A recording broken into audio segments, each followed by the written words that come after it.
I knew shit was sideways when I walked into the Kovali's group boardroom and found a mood board titled Synergy Vibes 2024 that looked like a Pinterest page for a confused golden retriever. That's my life.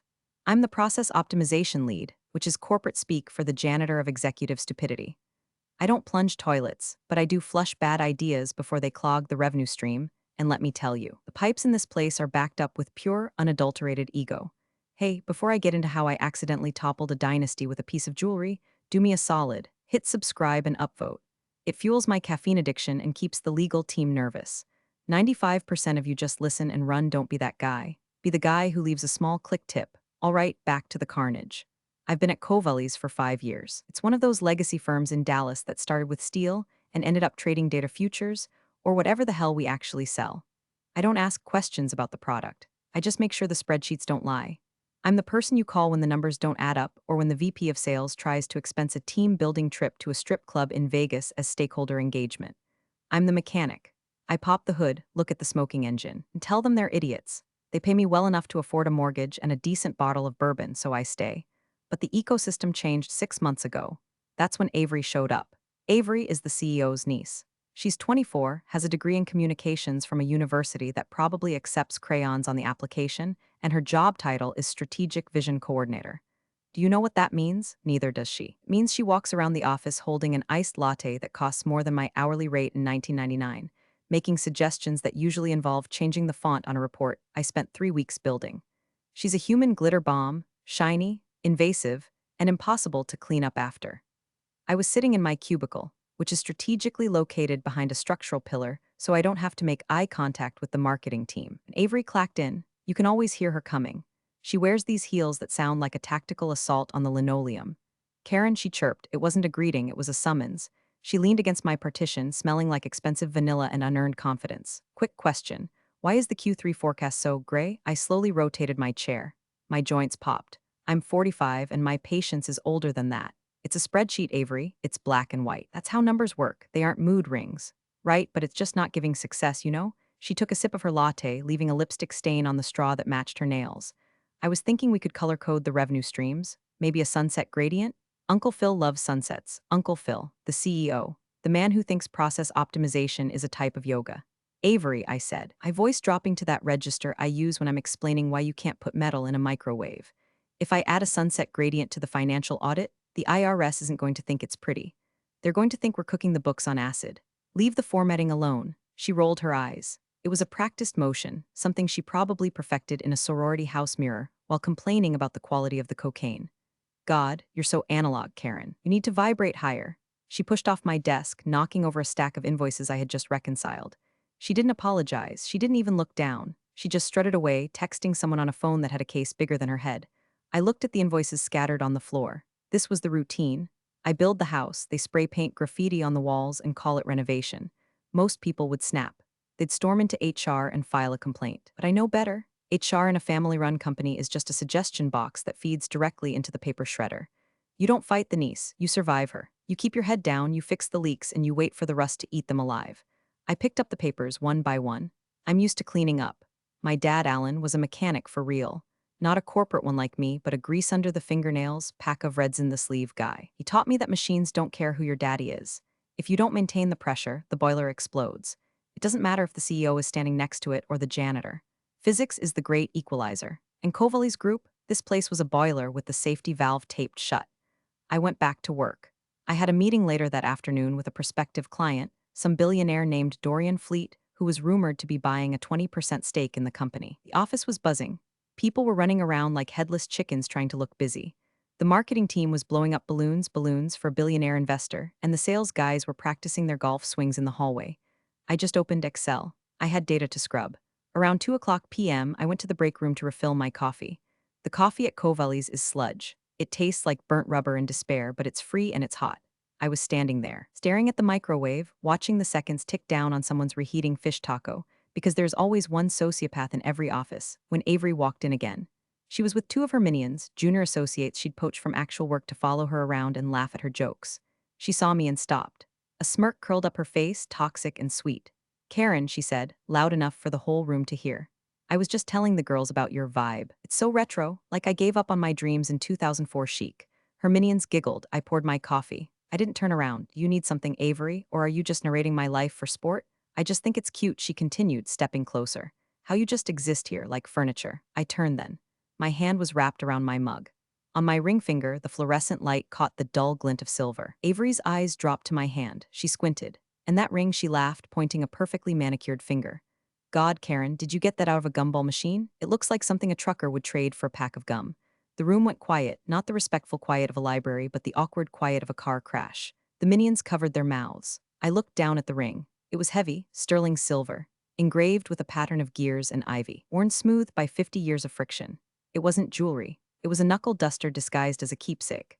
I looked up at Avery. I didn't smile. I didn't frown. I just looked at her with the flat, dead eyes of a woman who knows exactly where the bodies are buried because she dug the holes. It has sentimental value, I said, my voice gravel. Sentimental? Avery scoffed. Please, it's scrap metal. You should melt it down. Maybe buy yourself a personality. She spun around, her hair whipping the air, and marched out, her minions trailing in her wake like exhaust fumes. I stood there for a long moment. My pulse wasn't racing. I wasn't crying. I took a sip of the burnt coffee. It tasted like gasoline. I like gasoline. It meant something was about to burn. That ring wasn't from a vending machine. It was from a dead man's hand.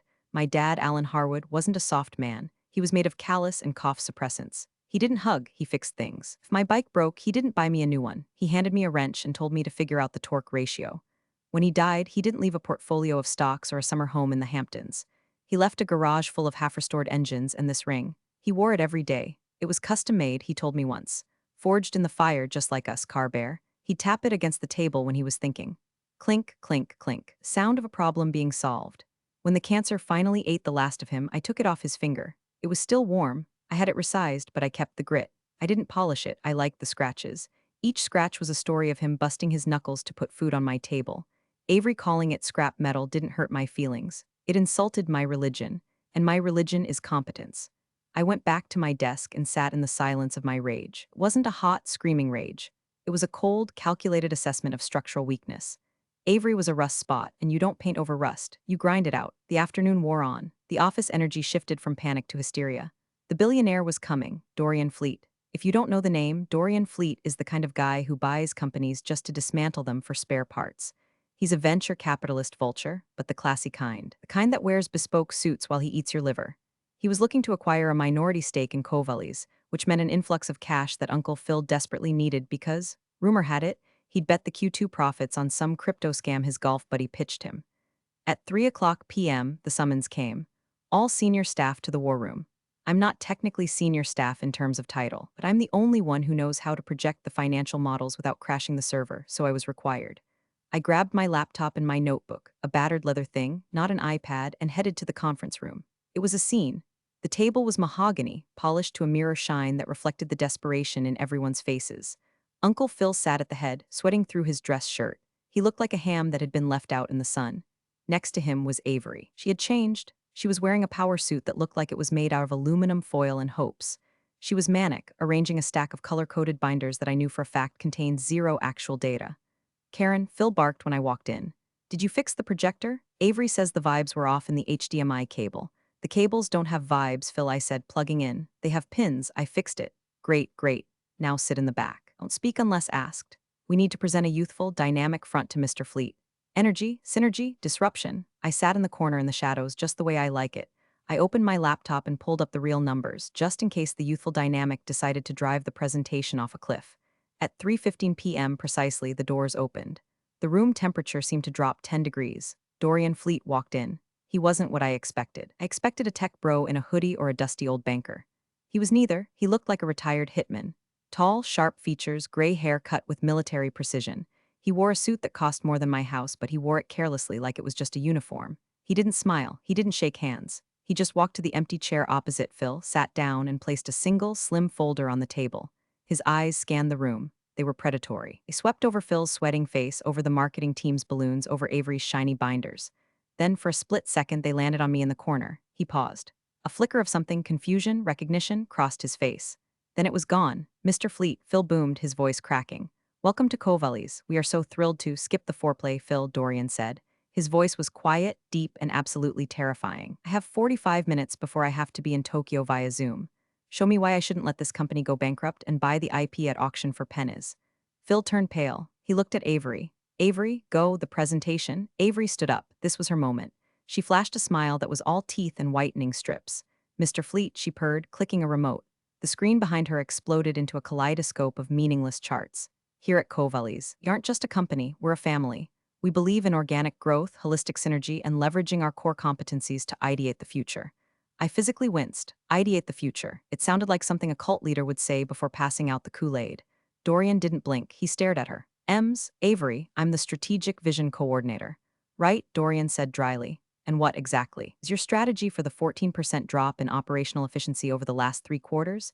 Avery froze. The smile faltered. She hadn't prepared for numbers. She had prepared for vibes. Well, she stammered, flipping a page in her binder. We feel that the efficiency metrics are antiquated. We're pivoting to a more employee-centric happiness model. Happiness doesn't pay dividends, Dorian said. He leaned forward. I'm looking at your process flow. It's a mess. Who handles your optimization? Avery looked at Phil. Phil looked at the table. I said from the corner. Dorian's head snapped toward me. The room went silent. Avery shot me a look that screamed, "Shut up, you peasant." You? Dorian asked. Karen Harwood, I said, not standing up. Process lead. And the efficiency drop isn't because of happiness. It's because we switched supply chain vendors to a company owned by Phil's brother-in-law, which increased lead times by 22%. Phil made a choking sound. Avery's mouth dropped open. Dorian stared at me. A slow, shark-like smile touched his lips. Come closer, Miss Harwood, he said. I want to see your data. I stood up. I walked toward the table. I placed my hand on the mahogany surface to lean in and point at a figure on the screen. My hand, the hand with the ring. Dorian's eyes went to the screen, then down to my hand. He froze. He stopped breathing. The silence in the room changed texture. It went from awkward to heavy. He reached out, his hand hovering over mine. He wasn't looking at the data anymore. He was staring at the battered, scratched silver ring on my finger. Where did you get that? He whispered. The menace was gone from his voice, replaced by something that sounded like shock. Avery laughed, a nervous, jagged sound. Oh, ignore that, Mr. Fleet. It's just some junk quiet, Dorian snapped. Without looking at her, he didn't raise his voice, but the word hit her like a slap. He looked up at me, his eyes intense. I asked you a question. Where did you get that ring? I looked him dead in the eye. I didn't know why he cared, but I wasn't going to lie. It was my father's, I said, Alan Harwood. Dorian sat back in his chair. He looked like he'd been punched in the gut. He looked from me to the ring and then to Phil. Alan Harwood, he repeated. He let out a long breath. Well, that explains the competence. He looked at me again. You have no idea, do you? Idea about what? I asked. If you're Alan Harwood's daughter, Dorian said, his voice ringing clearly in the silent room, and you hold that ring, then you aren't the process lead. He paused for effect. You're the majority heir to this entire company. The silence that followed was absolute. It was the kind of silence you get after a bomb goes off before the screaming starts. Uncle Phil looked like he was having a stroke. His face went from ham pink to ash gray. Avery looked like someone had just told her that Gucci was discontinued. Her eyes darted between me and Dorian, trying to process the words, but the processor was offline. Excuse me, Avery squeaked. Heir, she's the IT lady. She fixes the printer. Dorian ignored her. He stood up, buttoning his jacket. This meeting is over. Everyone out, except Miss Harwood. Now see here. Dorian, Phil sputtered, trying to regain some semblance of authority. You can't just dismiss my board in my own building. Alan Harwood was a mechanic, a grease monkey. He fixed the boilers in the 80s. Dorian turned on Phil slowly. Alan Harwood was the silent partner who patented the thermal regulation algorithm that this entire company is built on. You built the shell, Phil. Alan built the engine. And you know damn well what the founding charter says. Phil slumped back in his chair. He knew. The realization washed over him and he looked small, defeated. Out, Dorian said again. They scrambled.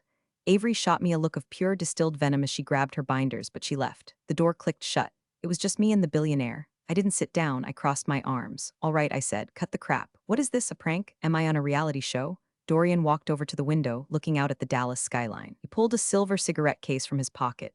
Do you mind? I smoke Marlboro Reds in my truck on lunch break, I said. I think I can handle secondhand vapors. He chuckled, a dry, rusty sound. Alan smoked Reds, filthy habit. I told him it would kill him. It did, I said flatly. Dorian turned back to me. I'm sorry. He was a singular man. We started Kovali's together, 40 years ago, in a garage in Dayton. Phil was the money man. He had the inheritance. I was the strategy. But Alan was the genius. He wrote the code for the intake systems on napkins. He designed the hardware with scrap metal. He never told me, I said. He just said he worked maintenance. He hated the suits, Dorian said, gesturing vaguely at the boardroom. He hated the politics. When we went public, he refused the shares, said he didn't want to be a paper pusher. He took a cash buyout and walked away, or so we thought. Dorian sat on the edge of the table, but he didn't trust Phil. He knew Phil was a corner cutter, so he made a stipulation in the charter, a dead man's switch. He kept a 51% controlling interest in a dormant trust, locked behind a physical key. He pointed to my hand. The ring? I asked, looking at the beat-up silver. You're telling me this ring is a key? It's jewelry, not a USB drive. It's not digital, Karen. It's symbolic, but legally binding. The charter states that the trust activates only when the bearer of the founder seal is recognized by a fellow founding partner. That clause was buried so deep even the IRS missed it. It was Alan's way of ensuring that if the company ever lost its way, his bloodline could step in and reset the breaker. My head was spinning. It was absurd. It was something out of a bad movie. But it also sounded exactly like my dad. He loved fail-safes. He loved hidden latches and secret compartments. So I said, trying to steady my voice, "Because you recognize the ring?" "I triggered the clause," Dorian said. "As of 10 minutes ago, when I acknowledged you as Alan's heir in front of witnesses, the trust unlocked. You own 51% of Kovali's group. Phil owns 30%, the public owns the rest." I sank into a chair. "I own the company? Technically, yes. Effectively, not until we file the paperwork. But the law is on your side." Suddenly, the door burst open. Avery marched in, phone in hand. She had clearly been rallying courage in the hallway. "This is ridiculous," she shouted. "I just Googled it. There's no Alan Harwood on the board list. You're lying. She's just a sad, middle-aged woman who..." Dorian didn't even look at her. "Karen," he said to me, "would you like to handle this, or should I?" I looked at Avery. She was vibrating with entitlement. She looked at me like I was dirt on her shoe. For 5 years, I had fixed her mistakes. I had covered for her incompetence. I had listened to her mock my clothes, my car, and my life. She had called my father's ring trash. Something inside me clicked. It was the sound of a safety valve finally blowing. I stood up. I walked over to Avery. I was taller than her when she wasn't wearing those ridiculous stilts she called shoes. "Avery," I said. My voice was calm. Dangerously calm. "What?" she snapped. "Are you going to fix the AC because it's hot in here?" "No," I said. "I'm going to optimize the process." I turned to Dorian. "How fast can we get legal here?" Dorian checked his watch. "My team is already in the lobby. They travel with me." "Good," I said. I looked back at Avery. "Get out of my office." "Your office?" She laughed. "This is the boardroom." "Exactly," I said. "And I'm the chairwoman. Get out. And take your mood board with you." Avery stared at me, mouth agape.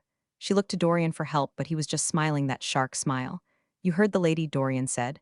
Avery stomped her foot, literally stomped it like a toddler, and ran out. I looked at Dorian. "I need a cigarette." "Me too," he said. We didn't smoke in the boardroom. We went to the roof. The roof of the Kovali's building is a gravel-covered wasteland of HVAC units and pigeon crap. It's my favorite place in the building. I know every chiller unit up here by serial number. I know which intake fan rattles when the wind hits north-northeast. It was fitting that I became a billionaire, or whatever I was now, standing next to a rusted cooling tower. Dorian's legal team had arrived within minutes. They were a phalanx of identical suits, carrying briefcases that probably contained more billable hours than I'd earned in a lifetime. They set up shop in the lounge, the glass-walled executive waiting area that Phil used for drinking scotch at 10 a.m. But I needed air first. I leaned against the parapet, lighting a Marlboro with shaking hands. The wind whipped my hair across my face. "He never wanted this for you, you know," Dorian said, joining me. He didn't light up. He just held his silver case like a talisman. "What, to be rich?" I exhaled smoke, watching it dissipate over the gray Dallas city. "To be one of us," Dorian corrected. He thought corporate life was a disease. He wanted you to have a trade, a skill, something real. "So he let me struggle?" I asked, a hint of bitterness creeping in. "I've been scraping by on a mid-level salary, driving a 2014 Ford while he was sitting on a dormant empire." "Why?" "Protection," Dorian said. "If he had given you the shares when you were 20, Phil would have eaten you alive. He would have manipulated you, diluted your stock, or bought you out for pennies." Alan knew Phil. He knew Phil couldn't resist a worker, so he let you work. He let you learn the machine from the inside. He paused, looking at me. "And it worked, didn't it? You know where the bodies are buried because you're the one who had to clean up the blood." I laughed. It was a dark sound. "I know every line of code in the logistics server. I know that Phil pays for his mistress's condo through a shell company listed as consulting fees. I know Avery's degree is from a diploma mill in the Caribbean." Dorian raised an eyebrow. "You have proof?" "I have backups," I said. "I'm the IT lead. I back up everything." "Paranoia is best practice." Dorian smiled.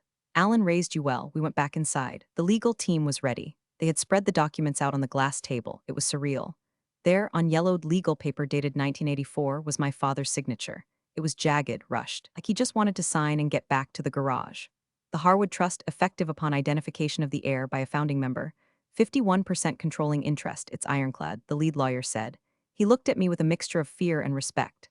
Lawyers smell power like sharks smell blood, and suddenly I was the biggest fish in the tank. The recognition event was witnessed. The ring matches the description in the addendum: sterling silver, custom forge, gear motif. "It's done. You are the majority shareholder." "What about Phil?" I asked. "Phil is currently vomiting in his office," the lawyer said dryly. "But legally, he's a minority partner. He serves at your pleasure. You can vote him out. You can fire him. You can dissolve the board." I ran my finger over my dad's signature. Alan Harwood. He had played the longest con in history. He had planted a seed 40 years ago and waited for the perfect storm to water it. And Avery, I asked. Dorian leaned in. That's up to you. She's an employee, and at will employee. I thought about Avery. I thought about the butt scrunch leggings comment. I thought about the mood boards. I thought about the way she treated the janitorial staff like they were invisible. Not yet, I said. Firing her is too easy. She thinks she's a visionary. Let's see how she handles actual vision.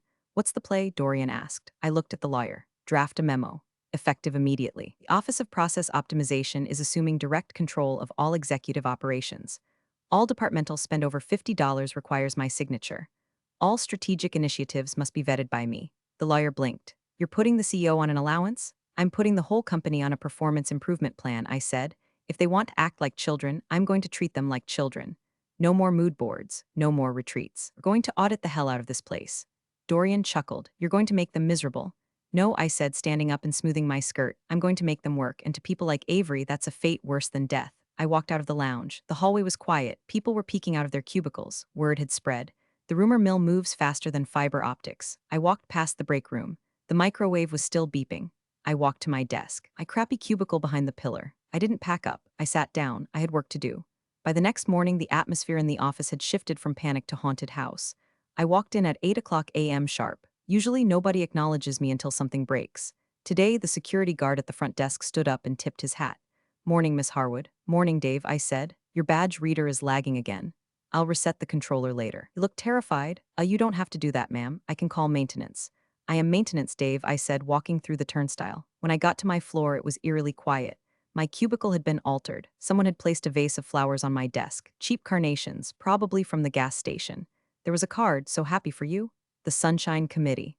The Sunshine Committee was Linda from HR. Linda was a woman whose smile was so tight it looked like it caused her physical pain. She was Phil's enforcer. If Phil was the hammer, Linda was the velvet glove that strangled you. My phone rang. It was Linda. Karen, she chirped, or should I say Miss Harwood? Haha. Listen, Phil and I were hoping to have a little sync-up. Just a quick touch base about transitions. I'm busy, Linda, I said, logging into my computer. I now had admin rights to everything. And I mean everything. Little lock icons on the folders were all green open padlocks. It was beautiful, oh, of course. But Phil is really insistent. He's in the executive suite. Tell Phil I'm auditing the expense reports from 2018 to present, I said. If he wants to talk, he can come to my cubicle. There was a long silence. Your cubicle? Yes, the one behind the pillar. Tell him to bring a chair. I only have one. I hung up. I spent the next 2 hours digging. Now that I knew what to look for, the corruption wasn't even subtle. It was lazy. Phil had been draining the company dry, consulting fees to a firm in the Caymans, marketing research paid to Avery's LLC. Avery, I pulled up her file. Salary, $180,000. Job description, to facilitate cross-functional synergy and elevate brand resonance. Experience, social media manager for Kappa Kappa Gamma, 2019. I laughed. A dry, hacking laugh. I was making $65,000 to keep the servers from melting, and she was making triple that to post selfies. Around 10:30, I heard the footsteps. Heavy, angry footsteps. Phil rounded the corner. He wasn't wearing his jacket. His tie was loosened. He looked like a man who hadn't slept. Behind him trailed Avery, looking less shiny than yesterday. She was wearing sunglasses indoors. Karen, Phil hissed, leaning over my partition. What is the meaning of this? You can't demand the CEO come to a cubicle? I didn't look up from my monitors. I'm reviewing the travel budget, Phil. Did you know we spent $40,000 on client entertainment in Miami last month? Who is the client? Because the receipt is from a club called the Boom Boom Room. Phil turned a shade of purple that shouldn't exist in nature. That was confidential business development. It's fraud, Phil, I said calmly. And since I'm the majority shareholder, that's my money you're stuffing into G-strings. Avery piped up. You can't talk to him like that. He's your boss. I spun my chair around. Actually, Avery, according to the bylaws, which I just read, the majority shareholder has the right to freeze executive assets pending an internal audit, which I did. About 10 minutes ago, Phil's eyes bulged. You froze the accounts? Company credit cards are suspended, I said. Also, I revoked your parking pass. You're in a visitor spot now. Hope you paid the meter. They tow after 2 hours. You bitch, Avery screamed. She lunged forward, but Phil held her back. Avery stopped. Phil was sweating profusely. He realized the gravity of the situation. He wasn't dealing with an employee anymore. He was dealing with a hostile takeover from the inside. Karen, Phil said, his voice trembling. Let's be reasonable. We can work this out. A raise, a bonus, a corner office. I don't want a corner office, I said. I like this spot. It's near the server room. The hum soothes me. I stood up. I want you to resign, Phil. Resign? He laughed nervously. You can't be serious. I built this brand. You built a shell, I corrected, using Dorian's words. And now the shell is cracking. You have two choices. Resign with a severance package that I will determine based on how much you actually stole. Or I release the Boom Boom Room receipts to the board and the IRS. Phil looked at Avery. Avery looked at her phone. I need time, Phil whispered. You have until 5 o'clock p.m., I said. Now get out of my cubicle, you're blocking my light. They retreated. It was a rout. I sat back down. My hands were shaking slightly, not from fear, from adrenaline. It was the same feeling I got when I finally traced a complex electrical short after hours of searching. Feeling of finding the fault line. I picked up the phone and dialed Dorian's number. It's done, I said. Phil is crumbling, and the niece, Dorian asked. She's next, I said. I have a special project for her. Power is weird. People think it's about shouting or wearing expensive suits. It's not. Power is having the admin password. I didn't move offices. I stayed in my cubicle. It unnerved them. They had to come down to the floor to see the boss. It was a psychological power move that I didn't even plan. I just was too lazy to move my plants. At 1 o'clock p.m., I sent an email to Avery.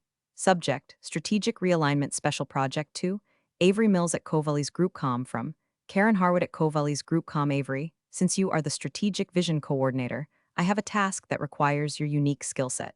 We need to physically audit the archive room in the basement. We have 5,000 boxes of legacy contracts that need to be digitized and tagged for synergy. Report to the basement at 1:30 p.m. No interns, this is sensitive data. Karen, I knew she wouldn't do it. Avery didn't do physical labor. Avery didn't do basements. I pulled up the security camera feed for the basement hallway on my second monitor. I ate my ham sandwich and waited. At 1:45 p.m., Avery appeared on the grainy black and white screen. She was wearing a mask, like a surgical mask, and holding her phone away from her face as if the air itself was infectious. She kicked a box. She took a selfie next to a stack of files with the caption, I checked her Instagram instantly. Grind never stops. CEO life, #hustle #legacy. Then she did exactly what I expected. She didn't open a single box. Instead, she walked over to the fire suppression system panel on the wall. I stopped chewing. The basement held the paper archives, but the server room was directly adjacent. The suppression system was halon gas, safe for electronics, but expensive as hell to refill. But the sprinkler override for the paper archive? That was water. Avery was messing with the valves. She wasn't trying to do the work. She was trying to flood the basement. She probably thought if she ruined the files, to have an excuse for not doing the job. Oops, a pipe burst, so tragic, I watched her twist a red valve. She didn't know that I had installed a digital pressure sensor on that valve 3 years ago because the janitor kept bumping it with his mop. A warning light flashed on my dashboard. Water pressure spike zone 4. I could have stopped her. I could have called security, but I wanted to see how far she would go. She twisted it fully open. Nothing happened. She frowned, twisting it back and forth. She kicked the pipe. I chuckled. I had shut off the main water feed to the basement archive 6 months ago because of a leak I hadn't gotten around to fixing yet. The pipes were dry. Avery pulled out her phone and called someone. I tapped into the internal VoIP line. She was calling Phil. Uncle Phil, the pipe won't break, she hissed. What do you mean it won't break? Phil's voice sounded strained. Just open the valve. I did, it's dry. This whole building is garbage. Avery, listen to me. You need to find something on her. Find a compliance violation. Hack her email, something. We need leverage. I can't hack. I don't know how. Then make something up. Plant a file. Say she stole data. Anything. I hit the record button. This was it. The smoking gun. Not only was she incompetent, but she was also actively conspiring to frame the majority shareholder.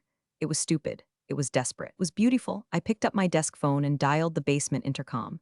Avery jumped about 3 feet in the air when my voice boomed through the dusty speakers. Avery, I said, my voice echoing in the concrete room. The water is shut off, but the security cameras aren't. Smile. She looked up at the camera, her face a mask of pure terror. Come upstairs, I said. Bring your badge. Avery arrived at my cubicle 10 minutes later. She had tried to fix her hair, but she looked rattled. Dust from the basement streaked her white blazer. She looked like a fallen angel who had landed in a dumpster. Dorian was there too. He had come down from the lounge to watch the show. He was leaning against the pillar, looking amused. You were spying on me, Avery accused, pointing a finger at me. That's illegal, violation of privacy. It's a secure facility, Avery, I said, not looking up from my screen. You signed the consent form when you took the badge. Paragraph 4, Section C, all activities on company property are subject to monitoring. You should read the things you sign. I was checking the valve, she lied, her eyes wild. I thought it looked loose. I was trying to fix it. Really, I asked, because I have a recording of you asking your uncle why the pipe wouldn't break. I hit play. The pipe won't break. Just open the valve. We need leverage. The audio was crisp. I had upgraded the microphones myself last year. Avery went pale. She looked at Dorian. Mr. Fleet, surely you can see this is AI. She faked it. Deep fakes. Dorian laughed. It was a genuine laugh this time. You think she deep-faked a conspiracy in real time? You give her too much credit and yourself too little. He looked at me. She's all yours, chairwoman. I stood up. I walked around the desk. I stood in front of Avery. You know, I said quietly. I didn't mind the incompetence. Every company has dead weight. I can carry dead weight. I'm strong. I took a step closer, but I do mind the disrespect. You mocked my father's ring. You mocked my work. You mocked the people who actually keep this lights on. You think you're better than us because of your last name, but names don't keep the boiler running, Avery. Sweat does. I held out my hand, badge, phone, laptop, now. Avery stared at me, her lip trembled. Tears started to well up, big crocodile tears meant to garner sympathy. But where will I go? She whispered. This is my career. You don't have a career, Avery, I said. You have a nepotism scholarship, and it just expired. She slowly reached into her purse and handed me her badge, then her phone. The laptop is in my office, she sniffled. Security will retrieve it, I said. Dave is waiting for you at the elevator. He has a box for your personal items. You have 5 minutes. She turned to leave, shoulders slumped. Then she stopped and looked back. The venom returned for one last second. You're still just a janitor, she spat. You might own the place, but you'll never fit in. You smell like stale smoke and desperation, I smiled. And you smell like unemployment. Get out, she fled. Dorian clapped slowly. Brutal, I liked it. I'm not done, I said. Phil is next. Phil is in his office shredding documents, Dorian said. My team is already there stopping him. Good, I said. I don't want to fire Phil. Dorian looked surprised. No, no, I said. Firing him gives him a golden parachute. He has a clause in his contract. If he's terminated without cause, he gets $2 million. And with cause, he gets nothing. Do you have cause? I pointed to my screen where the boom boom room receipt was still glowing. I have cause. I have 5 years of cause, but I don't want to fire him yet. And what? I want to demote him, I said. I want to put him in the basement. Dorian's eyes widened. You're joking. He started as a manager. He forgot what the work is like. I think he needs a refresher course. I'm going to offer him a choice, immediate termination with legal action for embezzlement, or he becomes the new archive clerk. Dorian stared at me for a moment, then burst out laughing. You are definitely Alan's daughter. That is twisted. It's not twisted, I said, lighting a cigarette right there in the cubicle. It's process optimization. I'm putting the resources where they fit best. The emergency board meeting was scheduled for 4 p.m. I didn't change my clothes. I was still wearing my slacks and my cardigan. I didn't want to look like them. I wanted them to know exactly who was beating them. The boardroom was full. The other minority shareholders, mostly Phil's golf buddies, were there, looking confused and nervous. Phil was sitting at the far end of the table. He looked like a man who had aged 10 years in 10 hours. Dorian sat at my right hand. I walked to the head of the table, Phil's chair. Excuse me, Phil, I said. You're in my seat. Phil looked up. His eyes were red. He looked at the other board members, hoping for an ally. Nobody moved. They had seen the legal memos. They knew the score. Phil slowly stood up and moved to a side chair. I sat down. The chair was ergonomic mesh. Too soft? All right, I said, placing my notebook on the table. Let's keep this brief. I have actual work to do. I looked around the table. As of today, the Harwood Trust has exercised its controlling interest. I am the acting CEO and chairwoman of the board. A murmur went through the room. One brave soul, a guy named Chad who wore too much cologne, raised his hand. Karen, no offense, but do you have any executive experience? You're the IT support, right? I looked at Chad. I know that you use your company laptop to mine Dogecoin, Chad. I suggest you stop asking questions before I audit your hard drive. Chad shut up immediately. Now I continued, regarding Philip. All eyes turned to Phil. We have discovered significant irregularities in the financial reporting, I said, sliding a file folder down the table. Embezzlement, fraud, misuse of corporate funds. The board gasped. Phil put his head in his hands, however. I said, Phil is family, and we value legacy.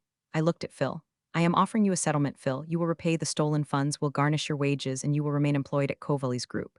Phil looked up, hope flickering in his eyes. Really? Karen, thank you, I can stay on as? As the archive manager, I said. In the basement. The room went dead silent. The basement? Phil whispered. We have 5,000 boxes that need scanning, I said. It's a big job. It requires synergy. And since Avery is no longer with us, the position is open. Salary is $45,000 a year, no benefits, you start Monday. Phil stared at me. He looked at the folder of evidence, the strip clubs, the shell companies, the fraud. He knew if I went to the police, he was looking at 5 to 10 years in federal prison. Phil swallowed hard. I accept. Good, I said. Don't wear a suit, it's dusty down there. I stood up. Meeting adjourned. Get back to work. I walked out of the room. I could feel their eyes on my back. Fear, respect, terror. It felt good.